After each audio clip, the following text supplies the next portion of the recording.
le maréchal Mobutu. Vous me demandez si il a apporté quelque chose en termes de développement. Mais je pense que d'abord, il serait mieux de préciser de quel développement parlons-nous.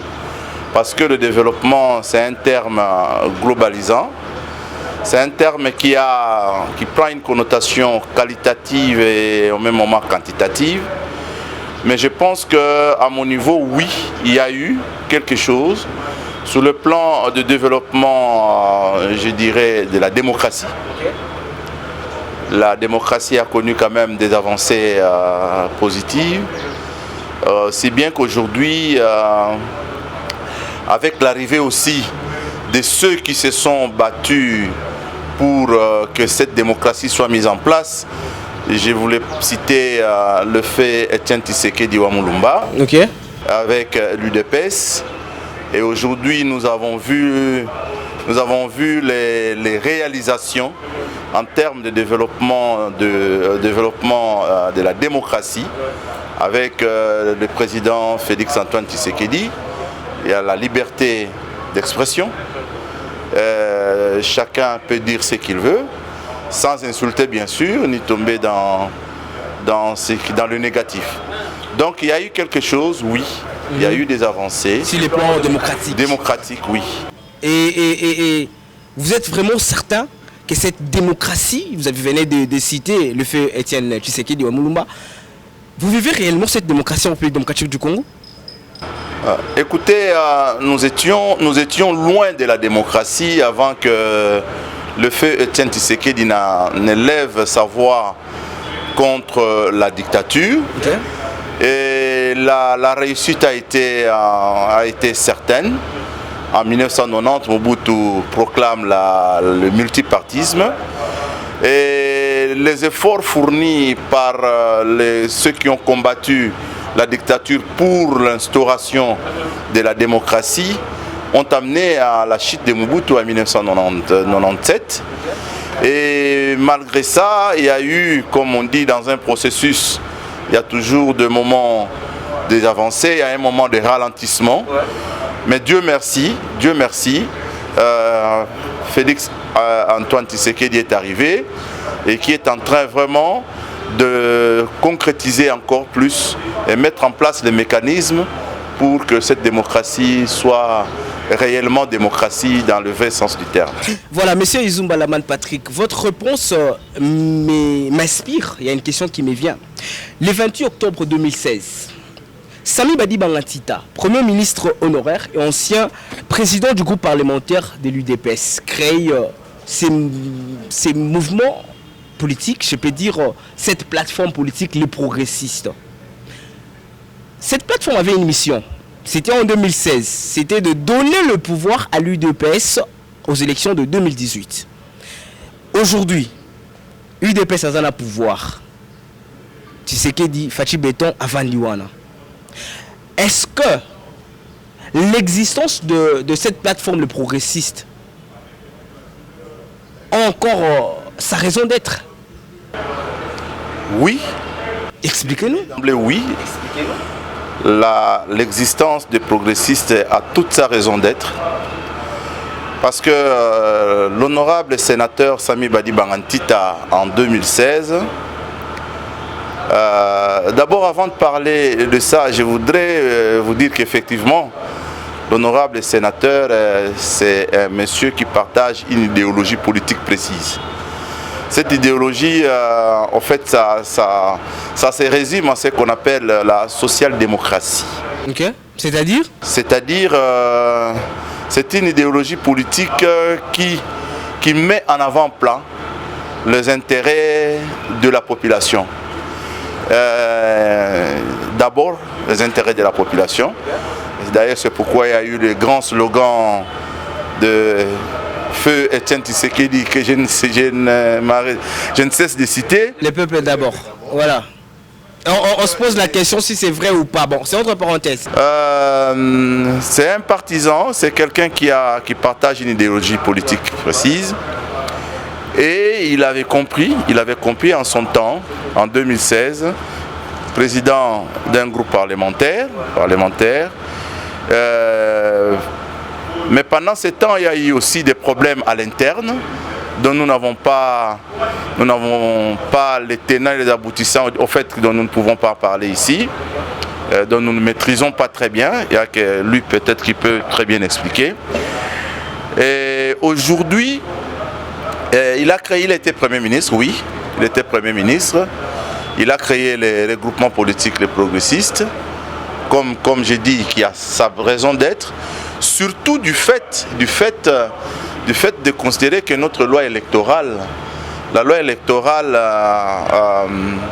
est un peu, comment on dit,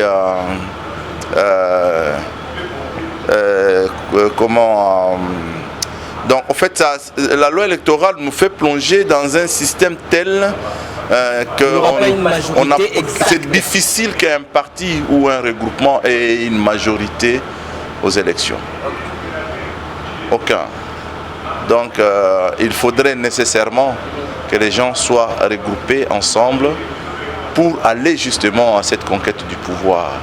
Ok, et ce qu'on aimerait bien comprendre, c'est que avant une création, il y a ces grandes lignes qu'on explique. Bien avant la création de cette plateforme de progressistes, les sénateurs Sami Badi Bangantita avait parlé de sa vision. L'objectif, je rappelle, qui était de réunir les forces politiques de l'opposition à ces temps-là. Maintenant qu'il y a changement, les progressistes font partie de la majorité, pas de l'opposition, de la majorité bien sûr. Pourquoi vous continuez à lutter dans cette peau d'une plateforme qui avait été créée bien sûr avec objectif d'avoir le pouvoir? La plateforme a été créée dans l'objectif d'avoir le pouvoir, comme vous dites. Vous avez ce pouvoir. Ça dépend de ce que tu veux dire avoir le pouvoir. Expliquez, parce que l'UDPS ça dépend. A le pouvoir. Oui, l'UDPS c'est un parti politique, oui. D'où vient notre autorité morale. Oui. Et vous savez, dans la vie, il y a des ambitions. Okay. Il y a des ambitions, chacun a des ambitions. On peut être né d'un même père et même mère, mais nous avons des ambitions tout à fait différentes. Okay. Bien sûr, peut-être c'est pour arriver à un même résultat. Pour arriver à un même résultat, chacun peut prendre un chemin, mais pour arriver à un même résultat. Je vais poser une question. Par rapport à ce que vous venez de dire en République démocratique du Congo, cette mission de ces différents partis politiques, est-ce que c'est pour l'intérêt du peuple ou c'est par rapport aux ambitions privées personnelles et les vouloirs personnels des individus? Non, nous, c'est d'abord pour l'intérêt du peuple. Okay. Parce que si vous lisez notre programme, le programme qui a été mis en place par l'honorable sénateur Sami Badi Bangantita en 2018, lors de sa campagne à l'élection présidentielle, c'est le même programme qui nous conduit jusqu'à ce jour. Ça s'intitule « Le changement pour tous ». Okay. Ce programme a pour ambition d'arriver à la répartition équitable des ressources du pays. Et que chacun, selon son travail, selon sa classe sociale, doit pouvoir se retrouver et bénéficier de façon équitable, d'une certaine manière, de tout ce qui est richesse du pays. Voilà. Quelle est la particularité de votre plateforme politique, les progressistes? Votre particularité, parce que avant la création en 2016, il y avait déjà des partis politiques qui militaient dans le même sens du bien-être de la population, du peuple congolais. Quelle est la particularité de votre plateforme, les progressistes? Le parti milite pour le bien-être de la population. Cette lutte-là se situe à deux niveaux. Allez expliquer, parce que la lutte c'est général. Il y a le niveau déclaratif. Ok. Et le niveau action. Exécutif, ouais. Voilà. Niveau de l'exécution de ce que vous déclarez. Ça, c'est d'abord en termes. Mais nous, effectivement, l'une des particularités est celle-là. L'autre particularité chez nous, c'est que nous avons compris que le cordon ombilical qui lie le gouvernant de gouverner a été coupé à un certain moment. Expliquez ça. Il faut les reconstituer. C'est-à-dire qu'aujourd'hui, en réalité, le peuple, ceux qui sont dirigés, n'ont plus confiance aux dirigeants. Ok. Au point que c'est l'un des éléments qui plonge le pays dans une difficulté de gouvernance impossible. Voilà. Nous avons compris ça et nous avons mis des mécanismes. À travers notre programme, si vous le lisez, vous trouverez que à la fin de tout, nous voulons créer ce que l'honorable sénateur appelle le Big Bang politique entre la population et les dirigeants. C'est-à-dire essayer de rétablir cette confiance à travers un mécanisme qui fera en sorte que les dirigeants répondent de leurs responsabilités vis-à-vis de la population et que la population réponde de leurs devoirs vis-à-vis des dirigeants et les pays avancent. Est-ce que vous savez que ce que vous êtes en train de dire, il y a plusieurs politiciens avant, bien évidemment, qui ont parlé de la même manière. Qu'est-ce qui rassurerait à ces peuples que ce que vous dites sera vrai? Qu'est-ce qui rassurerait que ce que nous disons sera vrai? C'est déjà dans sa volonté exprimée, dans ses efforts personnels lorsqu'il est passé comme Premier ministre pendant 3 ou 4 mois. Il a posé des actes qui étaient des actes de nature à convaincre et à dire qu'effectivement ce que j'ai dit, c'est par exemple, à travers d'abord les actions et à travers certaines projections, la maternité est gratuite, c'est lui. Et à un certain moment, quand il a compris les blocus qu'il y avait au Congo central, avec l'interdiction de faire venir des véhicules déjà usagés de l'Europe ici, qu'il a débloqué, parce que ça avait créé une crise sociale dans le Congo central. Et cette crise allait se répercuter même sur Kinshasa. Et sa volonté à travailler pour le bien du pays qui était manifeste à travers certains ouvrages, notamment que les gens ne connaissent pas. La route, par exemple, la petite route qui vers Kingasani, là, on appelle ça vers le quartier 3. C'est ça, une de ses réalisations. Bon, en fait, difficile de juger quelqu'un en 3 mois, mais déjà le commencement prouvait qu'il était sur la ligne dans la volonté de faire. Voilà, il était sur la ligne, lui c'est les sénateurs. Samy Badibanga, fidèles téléspectateurs, je sais que vous êtes tellement nombreux à suivre cette chaîne Jeudi TV, qui est une chaîne de formation, je voulais dire. Merci beaucoup au coordonnateur Apo Ipan pour cette confiance. Bien sûr, lui, c'est l'oxygène de la presse congolaise. Merci beaucoup pour cette confiance. Alors, nous sommes dans cette émission à la conquête du pouvoir. Je l'ai dit au début que c'est une émission qui va vous permettre, vous, peuple congolais, vous, ces peuples qui donnez ces voix à ces dirigeants. Autrement dit, vous qui placez ces dirigeants à ces postes-là pour vous aider en retour. Vous êtes obligé à avoir les informations possibles sur le développement, sur l'avancement de notre pays. C'est ainsi que, je vous rappelle, on a invité pour vous Monsieur Izumba Ius Laman Patrick. Il est secrétaire exécutif adjoint en charge de la mobilisation, formation et idéologie et coordonnateur en même temps de la Ligue des jeunes et des femmes de la plateforme Le Progressiste. Alors, monsieur Patrick, on est en train d'évoluer parce qu'on parle de notre pays. Quand on parle de notre pays, moi j'aime qu'on soit vrai et qu'on reste pragmatique. Avec tout ce que vous venez de dire, on voit la réalité aujourd'hui, la légèreté, selon moi, d'après moi bien sûr je l'ai dit, dans les chefs de nos ministres. Je prends le cas du ministre du sport. Il y a du bruit, les matières qui tirent Internet, qui décaissement à $100 000 face à cet athlète, ces boxeurs qui voulaient son argent. Comment trouvez-vous cette légèreté? D'après moi, c'est une légèreté, mais je ne sais pas. Comment trouvez-vous cette légèreté? Vous voulez mon mon jugement par rapport à cet acte-là, je vous dirais que d'abord c'était malheureux que les choses arrivent comme ça dans un pays qui se respecte.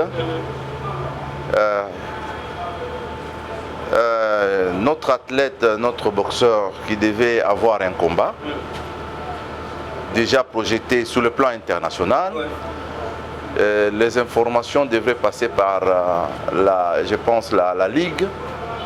Il y a une structure reconnue en termes d'appeler des ligues selon le sport. Donc j'imagine qu'il y a quand même une ligue pour les boxeurs au Congo qui devrait avoir la meilleure information autour de ces combats.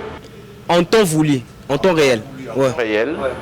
Et que le ministre, en tant que politique, devrait s'appuyer sur les techniciens et faire engager la nation. Bon, écoutez, ce sont des actes individuels et je n'ai pas trop de jugements à faire, mais sur le plan éthique, sur le plan... En fait, si l'argent a été sorti, c'est déplorable. C'est déplorable et pour le boxeur, pour sa dignité et sa réputation, et pour le ministre qui a posé un acte peut-être sans avoir vérifié, ce qui n'est pas normal. Mais s'il y a d'autres mobiles que moi je ne maîtrise pas, qui a poussé les ministres à agir ainsi, je pense que ça serait trop hâtif ou trop gratuit de tirer des conclusions autour de cet acte-là. Personnellement, je ne maîtrise pas les tenants et les aboutissants, mais je me dis que, comme on dit, ceteris paribus, toutes choses étant égales par ailleurs, l'administration étant respectée, les structures techniques étant mises en place, il est anormal qu'un ministre sorte l'argent pour une athlète qui n'avait pas de combat et qui n'a que fait pour avoir fait du bruit. Et on doit débloquer. En d'autres termes, ça fragilise de l'extérieur la force du gouvernement congolais, n'est-ce pas? Oui, la réputation, vous savez... Parce que les Occidentaux vous observent. Les gens qui sont à l'extérieur observent les actions, même si elles sont individuelles. Mais ces gens-là généralisent par rapport au gouvernement. C'est ce que j'ai dit. Je suis en train de dire que si, toutes choses restant égales par ailleurs, la situation est telle qu'elle est présentée, c'est déplorable.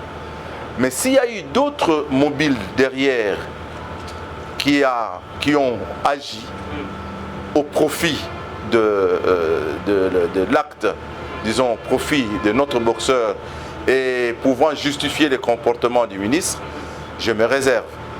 Alors à cela, moi je voulais dire quelque chose. Je sais que les autorités suivent régulièrement cette émission, mais également cette chaîne GDIC Télévision. Nous allons chercher les avocats ou les gens qui maîtrisent les sanctions que doivent recevoir les dirigeants dans certains cas. Parce que quand l'impunité règne dans un pays, nous allons faire l'effort, j'ai dit télévision, de chercher les spécialistes dans ces domaines-là, parler de sanctions que doivent avoir les autorités de notre pays. Il n'y a pas que les ministères de sport, il y a plusieurs ministères qui outrepassent la logique réelle de fait par rapport à ce qui est prévu dans notre constitution, par rapport au parchemin de ces ministères-là. Alors, Monsieur Patrick, si aujourd'hui vous êtes conseiller du chef de l'État, en charge de l'administration, je peux dire, conseiller du chef de l'État, en observant la situation dans notre pays aujourd'hui,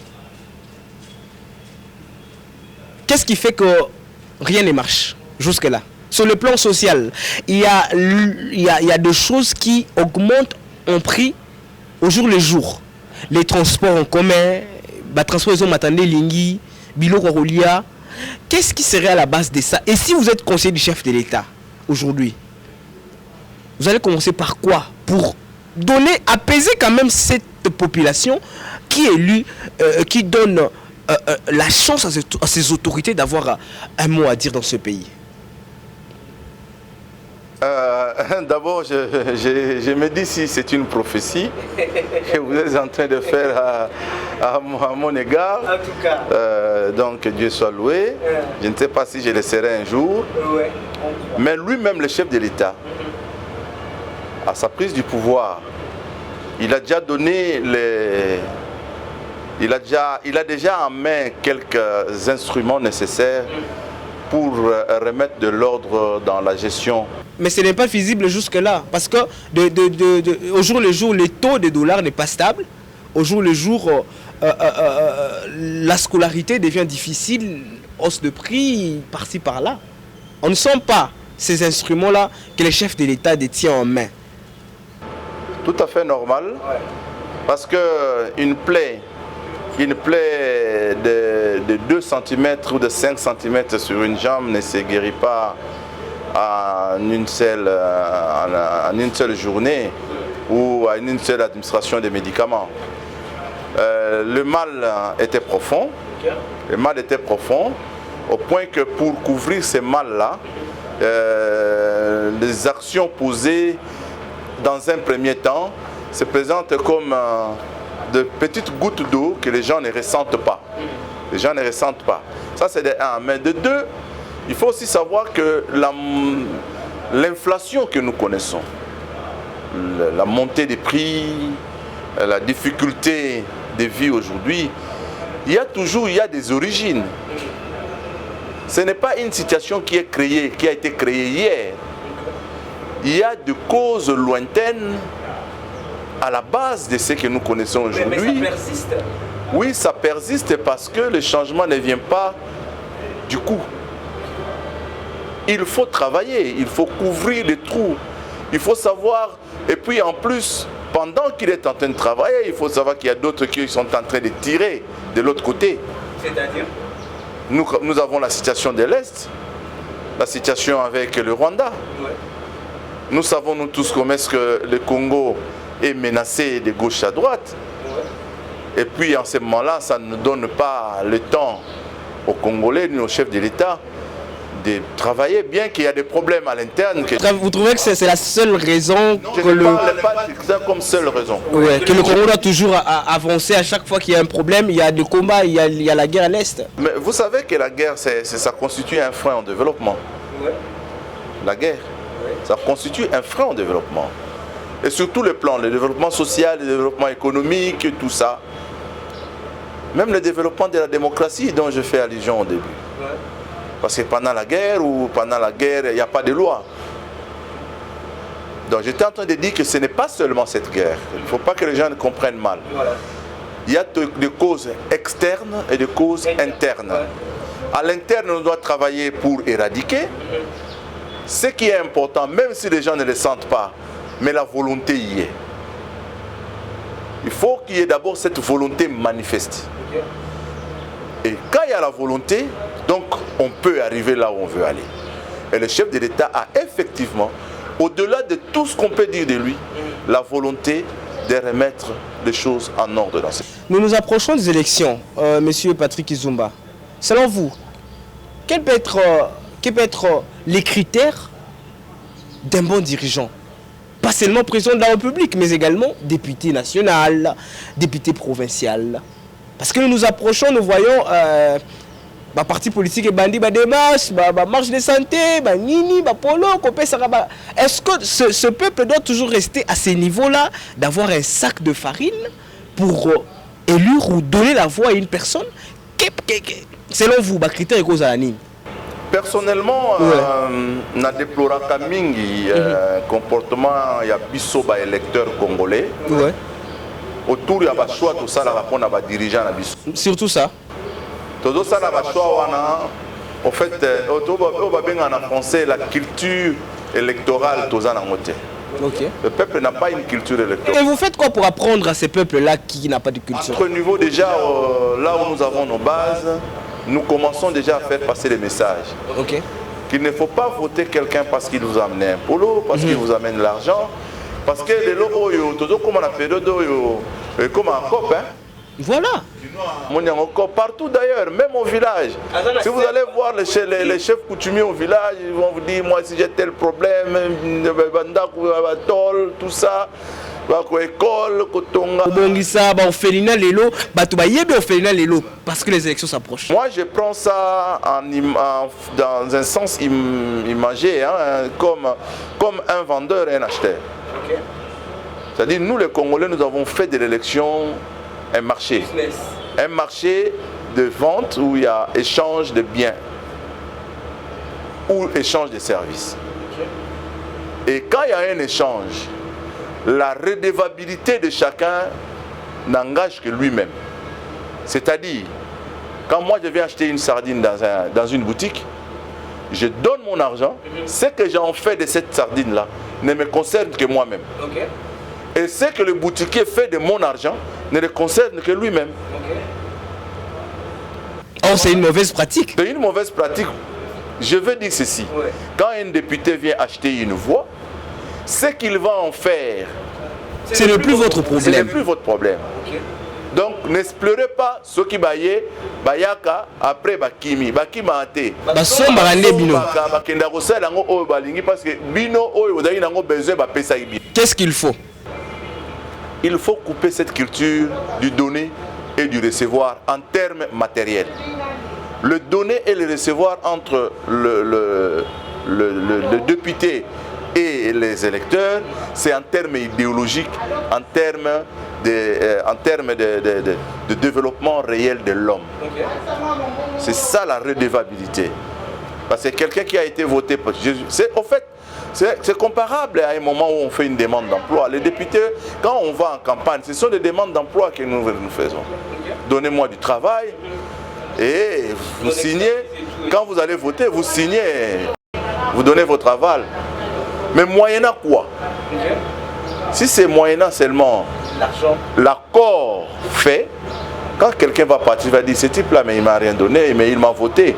Donc je suis redevable. Okay. Il faut que je rentre, il faut que je leur parle, il faut que je leur écoute et que j'amène leurs problèmes là où je suis, au niveau national. Or, s'il achète, il ne revient même pas. Nous connaissons des députés, chez moi par exemple dans les Kouilou, qui a été voté avec la plus grande majorité, mais pendant toute la mandature, il n'est même pas passé. Même pas une fois vacances parlementaires, même pas une fois. Pensez-vous qu'avec, je ne sais pas comment appeler ça, ces freinages politiques au niveau de la CENI, y aura-t-il réellement des élections en 2023 en République démocratique du Congo? Écoutez, moi je suis derrière, je ne suis pas pessimiste. Ouais. Je suis optimiste, il y aura des élections. Non, tant que le chef de l'État le dit et le confirme, ouais.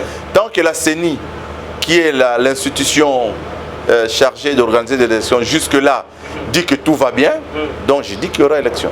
Alors les progressistes, par rapport à ça, qu'est-ce que le progressiste est en train d'organiser dans cette mission d'aider le chef de l'État, Félix-Antoine Tshisekedi, à être réélu, mais également à avoir une majorité écrasante? Qu'est-ce que vous faites depuis lors? Vous avez des activités en place ou bien qu'est-ce que vous pouvez dire à ces gens qui vous suivent, qui viennent d'apprendre qu'il y a un mouvement, il y a une plateforme politique, les progressistes? Je vais demander à tous ceux qui nous suivent de croire aux idées, aux idéaux ou à l'idéologie de l'autorité morale, mon autorité morale, que j'appelle savant, parce que il a dit des choses qui sont encore d'actualité aujourd'hui et qui sera d'actualité demain, et même plus, jusqu'à ce qu'on arrive à la solution. Venez adhérer à ces regroupements, venez nous accompagner pour les élections de 2023 et soutenir notre candidat à la présidentielle, je cite le président de la République, Félix-Antoine Tshisekedi Tshilombo, que nous soutenons. Soutenez nos candidats députés, de sorte que nous soyons en mesure de répondre à vos attentes selon les contrats sociaux que nous allons signer avec vous. Qu'est-ce qu'il faut pour adhérer dans cette plateforme progressiste? Et qui est appelé à adhérer? Seuls les partis politiques ou soit les individuels aussi peuvent adhérer? Les partis politiques, ils adhèrent, ils deviennent membres, et les individus. Les mouvements associatifs, en fait, ils viennent ils nous soutiennent dans les cadres de travaux sur terrain. Okay. Ils viennent aussi adhérer, mais en tant qu'association, la loi, il y a des limites légales que nous observons de très près, mais en tant qu'individu, ils adhèrent. Votre siège se trouve à Kinshasa? Ici, nous sommes sur la 11e rue, quartier industriel, juste en face du siège de l'UDPS.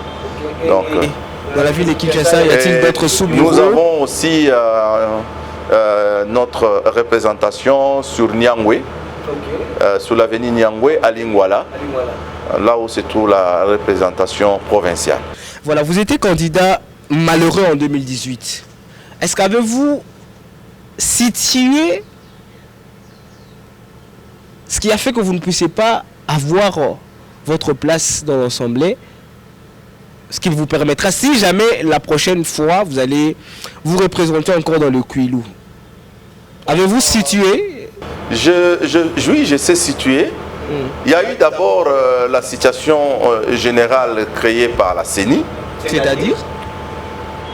Là, je voulais directement dire à l'opinion que les progressistes en 2018 avaient répondu aux exigences de la CENI, notamment le seuil de recevabilité ou le seuil d'éligibilité qui était fixé à 1% du suffrage exprimé. Voilà.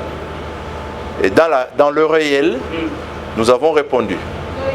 Donc, les conditions qui ont entouré la publication des résultats par la CENI en 2018, avec Corneille Nangaa, est un des facteurs principaux qui a joué à ce que je ne sois pas élu député.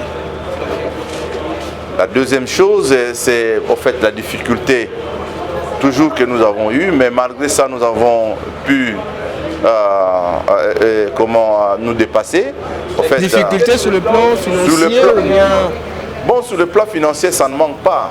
Mais je voulais aussi préciser, monsieur le journaliste, que les élections, ce n'est pas seulement les finances. Pas seulement. Oui. Mais c'est nécessaire. C'est nécessaire. Oui. Mais ce n'est pas seulement les finances. Okay. Donc tous ceux qui sont passés députés n'ont pas dépensé d'utiliser l'argent. Il y en a qui, à côté des peu de moyens qu'ils avaient, ils ont utilisé des discours, ils ont mis en place des stratégies pour arriver à réaliser ces résultats. Nous l'avons fait, mais les réalités que nul n'ignore a fait que nous ne soyons pas à l'hémicycle. Vous pensez que cette fois-ci,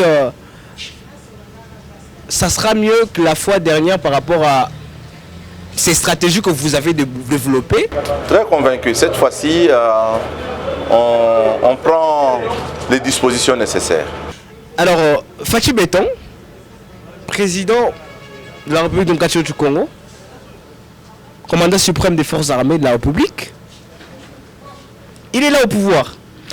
Pensez-vous, vous, en tant que Congolais, premièrement, deuxièmement, en tant que partisan du progressiste, pensez-vous que les Congolais sont fiers d'avoir élu Félix-Antoine Tshisekedi? Oui, les Congolais sont fiers. Oui. Selon vous, 2-3 choses qui prouvent à suffisance que le Congolais sont... D'abord son courage. Ouais. Son courage d'avoir accepté de prendre la grande responsabilité de diriger ce pays, avec beaucoup de courage. Et de sa prise du pouvoir, il a dit, pour la situation préoccupante de l'Est, l'état des sièges et tout. Non, il a dit même jusqu'au sacrifice suprême, je vais travailler pour sauver les pays. Même. Et nous avons vu aujourd'hui que la situation de l'Est est mise à découvert devant le monde entier. Le monde a découvert aujourd'hui les mensonges de Kagame. Le monde a découvert aujourd'hui la face cachée des Occidentaux. Le monde a découvert aujourd'hui les injustices et les inégalités que nous imposent les Occidentaux. Le monde a découvert aujourd'hui, les Congolais a découvert son vrai ennemi à l'interne. Comme à l'externe. Comme à l'externe. À l'interne, vous êtes en train de suivre qu'on est en train de dénicher par ici des armes, par là, ceci. Les Congolais qui font ces histoires-là. Qui font ces histoires-là. Ok. Et ils attendent qu'on puisse les voter encore en 2021. Il faut l'accepter que le président Félix Antoine Tshisekedi Tshilombo est un président courageux, honnête, cohérent, qui a levé le ton, qui n'a pas caché des mots. Il a levé le ton et il a dit où se trouvent les problèmes, où se trouve le mal. Il a dit devant tout le monde. Donc, nous devons être fiers de lui. Ça, c'est une chose. Deuxième chose, sa volonté exprimée à améliorer les conditions de vie actuellement mérite nos encouragements et nos applaudissements. Donc, voilà ce que je peux dire par rapport à ça. Alors, fidèles téléspectateurs, là, ce sont les réponses de M. Izumba Ius Laman Patrick face à la position du chef de l'État et le peuple congolais qui observe, qui regarde. Alors, monsieur Patrick, nous sommes à la fin de notre émission. Votre dernière parole par rapport à cette émission, je sais que ce n'est pas la dernière émission à tourner avec vous. De temps à autre, nous allons revenir vers vous quand le peuple, la population, voudra avoir plus d'éclairs sur certains sujets. Quel est le dernier message que vous pouvez octroyer à ce peuple qui vous regarde? Vous allez regarder votre caméra. D'abord, premièrement, vous allez dire en termes de vous en tant que progressiste, mais deuxièmement, en tant que monsieur Laman Patrick, c'est là que veulent le développement de ce pays, la République démocratique du Congo. En tant que progressiste, je demande à la population qui nous suit de croire à ce que les choses dans ces pays vont changer. Et ça commence déjà à changer.